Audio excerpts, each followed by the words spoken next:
Good morning. I hope your Wednesday is going well. If you watched yesterday's video, it was Pastor Ron encouraging you to join his Victorious Living class. And I hope you take him up on that. It's a 6-week class, 1 hour a week through Zoom. So if you're thinking about it, please contact him, ron@cornerstonecommunity.net. Well, we're back to 1 John today. And Monday, we talked about the fact that John said, I'll read to you verse 3, "By this we know that we have come to know him if we keep his commandments."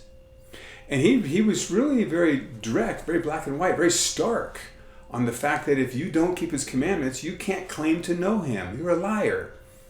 But he says there in verse 5, we didn't really develop it much, "Whoever keeps his word, in him truly the love of God is perfected. And by this we know that we are in him." This is how we know. "Whoever says he abides in him ought to walk in the same way he walked." So he now brings in the idea of love and obedience. He talks about if you claim to know him, you will keep his commandments. But one of Jesus' commandments is to love one another. So John picks up on this. And if you walk with him, the love of God has been perfected in you, and you will obey him. So again, love and obedience go together. So let's look where John takes this now, the idea of walking like Jesus walked. Verse 7, "Beloved, I am writing you no new commandment, but an old commandment that you've had from the beginning. The old commandment is the word that you have heard.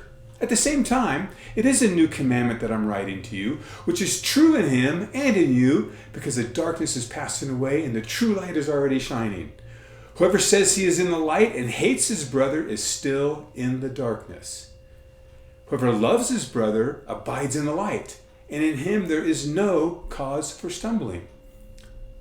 But whoever hates his brother is in the darkness and walks in the darkness and does not know where he is going because the darkness has blinded his eyes." So what we have here is an example. John talks about if we claim to know him and don't keep his commandments, plural, we're a liar. The truth's not in us. But he narrows that down to walking like Jesus walked, and specifically loving one another. And where before it was a general keeping his commandments proves you know him, now it's whether you love or hate your brother. This is like a litmus test to John. If you claim to love God, but you despise people, especially Christians, your brothers and sisters, John is saying, then you don't get it. You don't even know the living God. This needs to really smack us once again. Is love characteristic of our life? In all these aspects of 1 John, as we walk through them, we got to keep in mind that there's a measure of growth. We all have a lot of room to grow in every one of these areas. But there's a category of someone who tends to love people and someone who tends to be bitter and hateful towards people. Which category are you in? We can grow in each category. If we truly know Jesus and we grasp his love for us and what he's done for us, and we've been born again and we are being conformed to his image, then the idea of loving one another should flow from us. It's not easy. It's not necessarily automatic. We have to make choices about that. Love isn't just an emotion. I know this is cliche-ish, but love isn't simply an emotion. There is emotion involved, but love is a choice to serve somebody else, to consider someone else more important than yourself, to regard others and their needs equal to your own. Love is action, and we know this. So, evaluate your life today.